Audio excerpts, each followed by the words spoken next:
setting off alarm bells He's in got his to be head smelling right now. something fishy about Yeah, that. Because he should Stork be clears smelling it right mines now. without observers. So to see Stork not clear mines when he should have plenty of observers and units right now, he has to know. And look at Stork. He's Stork actually is moving out with his 2 carriers already.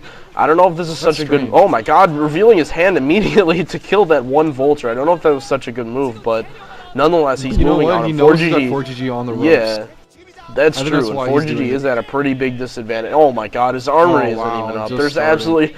He's going to wreck forGG with 2 carriers. I think Stork has actually done this quite a few times. I don't remember who his opponent was offhand, but I know he did proxy 2 Stargate carriers on Troy versus somebody, and he just completely annihilated them. Do you remember who that was? I have no idea, but I'm pretty sure I saw that game. I remember the game. You know, it might even have been forGG. But forGG's going for like a counterattack here. If he gets his tank set up in a position there, he's going to have a lot of hard time. Like, Stork's not going to be able to clear those tanks with the Dragoons if they're all sieged up. And they're wow, not sieged up, though. He didn't siege them up ready. Okay, that's bad. Well, Stork got another carrier out already. Yeah, this is a good move by forGG. I mean, it's really the best thing he could have done in the situation. Do some damage to Stork's economy to stall in time to get some Goliaths up. But, I mean, Stork is definitely going to do more damage than forGG's doing. So, it's just not looking too good for forGG right now. forGG just has the hopes to keep his command centers alive and then kill his Nexus. Because let's say forGG can build up a decent amount of Goliaths, then kill that Nexus, and then just start taking out his forces and get a containment set up. So, wow, really interesting position that Stork is in. And I guess it's really going to come down to, can forGG defend these initial carriers? Because forGG is in a great position economically. He stopped that 3rd base. He took out his natural. And Stork knows that he's going to need to get in there and reduce this Goliath count. So he's moving in. He takes out the SCV on the turret. And now he's focusing on the Goliaths one by one. And no, there's no way. And actually, it still looks like only 2 carriers. Is that 2 or 4? It seems like there's a lot of them. Okay, it's 3. I was going to say. That seemed like a lot more. And forGG is doing a good job of microing those Goliaths, but he doesn't have the numbers that he needs to target the interceptors, even though Stork's econ is so low. And Stork is just going to park himself on the factories. And I think if forGG really should have cut SCVs and started producing turrets on those factories, because he knows that eventually Stork is going to get there. And forGG was building so many turrets at his natural expansion, and Stork pretty much sat there and just attacked him. If forGG would have just built a bunch of turrets right here, I think he would have been in a better position. But I can't imagine he would have known that he would have done so much damage with this counterattack. Even though I agree with you, though, that was such a good move. And I think he could have won this game if he would really thought about what he did and planned it out more and maybe even had the scanners. But now that 4 carriers are parked over the factories, there's absolutely nothing he can do at this point. Yeah, I mean, he's going to be building more Goliaths. He might even manage to take a carrier down. Oh, he's going to get the armory. There's just no way he's holding this off.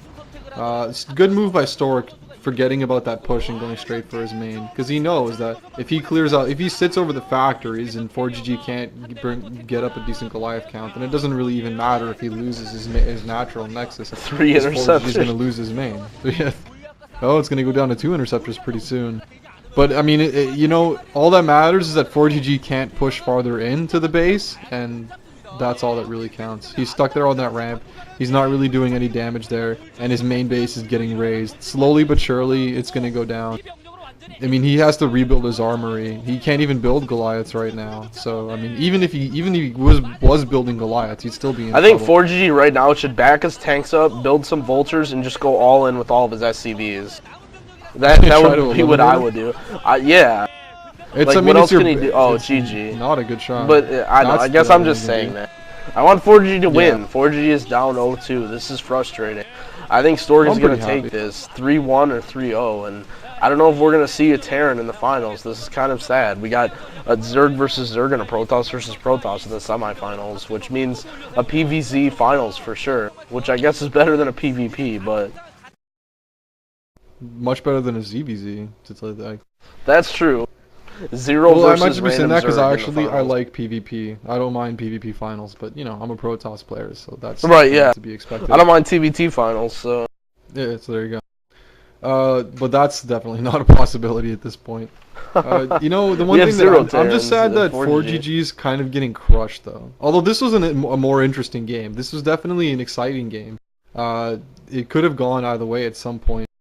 So, I mean, and Stork, a lot of excellent plays from Stork. I mean, Stork did not take this one easily. He won this game but it was not like easy. He had to do a lot, make a lot of good plays and a lot of. I mean, he had great control. So it was a pretty exciting game.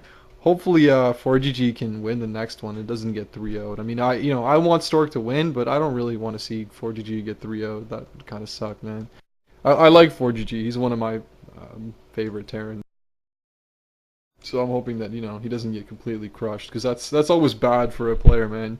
You're only in 1 star league and then you get totally annihilated when you get knocked out. Like it's kind of hard for him. Especially such a hard time next an season. MSL champion like forGG. Like maybe that would happen with somebody like forZG or Tempest, but to see forGG get dominated 0-3, it was almost. I guess I'm not going to say it was the same disappointment as forGG did to Jaedong in the finals, but still. Anyway, I want to move on to the third game. We have forGG versus Stork on Destination. So unless you have anything to say, I think we can wrap this up.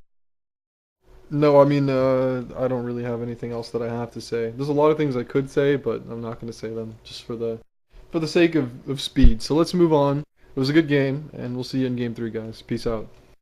GG's, peace.